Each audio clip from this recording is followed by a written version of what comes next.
committee, and we'll take some questions, and Coach Tressel and President Gee will take some questions as well if you have them. And please be aware that when this is done, we're going to leave. We won't be doing individual interviews, so please don't expect that. We'll be moving on. So, Rusty? I got a question for Jim. When we met in December, you said when you were asked whether the players had any idea or were aware of the fact that they might have committed, what they've done was wrong. You said, I suppose that would be something rattling around inside the head of each of them. We all have a sensor in as well. I'm not sure if I should be doing this. At what point was it where you realized that you had done this wrong?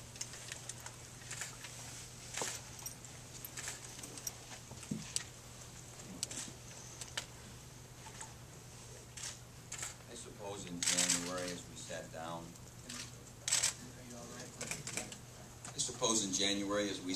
And we talked about it.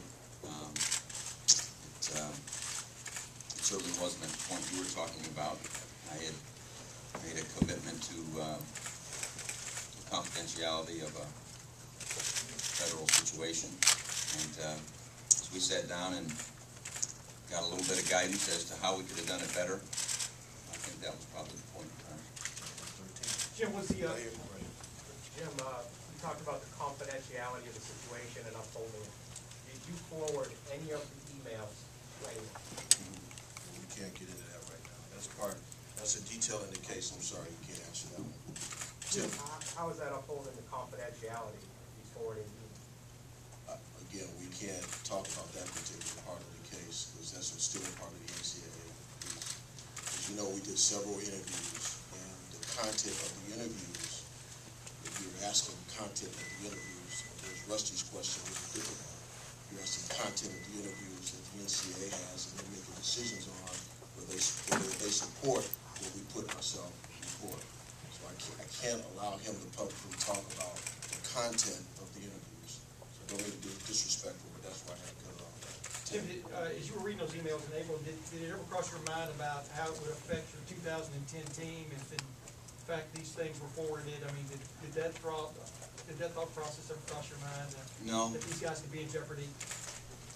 At some point in time, yeah, I think so. Not to the degree that I thought about their safety and the seriousness of the big picture.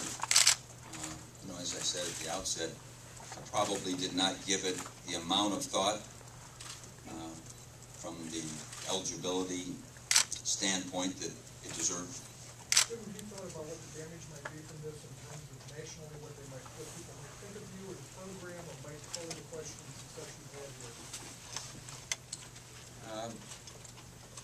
I think that your number one critic is yourself, and so you spend time thinking about how you can do things better. I don't think less of myself at this moment. I felt at the time as if I was doing the right thing for the safety of the young people and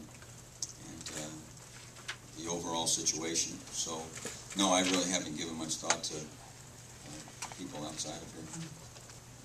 How is the self-imposed penalty arrived at? Are there guidelines or Poster 10-1 violations that you follow? We work with our consultant, the compliance group, and we look at precedents in cases that occurred over the years and try and come, frankly, to kind of a sweet spot that's based upon this particular case, because all cases aren't exactly the same. So when we looked at it, we just felt like a combination of the 2 game suspensions with a financial fine was kind of in line with cases that we were familiar with in the past relative to football. Are they getting any feedback from that now? I mean, are they? No, that's part of the process, Tim. Is that right now they have our self-report, and even though they've worked with us all the way collaboratively to this point, they still get the self-report. They deliberate within their team to determine if they are supportive of the sanctions that we've levied, and if they agree with the exact bylaw that we have said that the violation occurred in. They may have a difference of opinion. So we hope that they don't, but that could occur. Dr. D, you outlined all the other things that Coach Tressel has done, knowing who he is.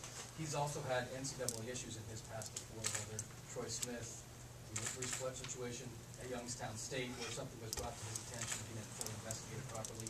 Where does that factor into how? Well, I think that, first of all, I'm university president for 30 years. I have a number of issues that I have had in the past that are ones that I've learned from, and I think that Jim is just like all the rest of us. I think that he continues to learn. And the main thing, though, and the point that I was making is very simple, and that is the fact that if one takes a look at him, his integrity in the body of his work, it's really quite remarkable. One of the things you also have to understand the fact that I have been president of 5 different institutions. I understand college football, not from X's and O's, but I understand it from the way that we operate. The integrity of this program and the integrity of this coach is absolutely superb. And so I feel very confident in saying that we have followed the rules in terms of making this case. Putting this case in perspective, and also that we have all learned from this, and I feel very confident in the coach himself. Did the thought of dismissal ever cross your mind in this case? No, are you kidding? Let me just be very clear. I'm just hopeful the coach just doesn't dismiss me. So and the point that I'm making is the fact that that was never an issue here. The issue was how do we get to this, and what was his and how do you understand it? And again, I want to explain to you. I spent 3 hours. Jim and I had a very candid conversation. I asked him questions that probably none of you would even dare ask, and we've been through everything to make certain that there is never any kind of smoking gun. There is none, and we're just moving on. You mentioned that the investigation is still ongoing. Is there a timetable going forward, or could further persons still be offered? Yeah, with the way we did this, which is kind of different in the way most cases are done by having the NCAA involved early, we're hoping that the process will move expeditiously faster than the normal cycle. So I can't speculate on when it will be. I think it will move faster than what cases like this historically have moved at. And yes, there could be sanctions that the NCAA feel that we need to levy, and then we'll work with them on those and go from there. So that's a possibility always. Would the 2 games be the first 2 games of the season? Yeah, first 2 games of the season. Coach Tressel. Coach, just to be perfectly clear, were you specifically asked by some federal authority to keep this in confidence? I was asked by the person that sent it, who was an attorney. And an attorney for that person, but not for any federal authority? Correct. I had no interaction with federal authorities.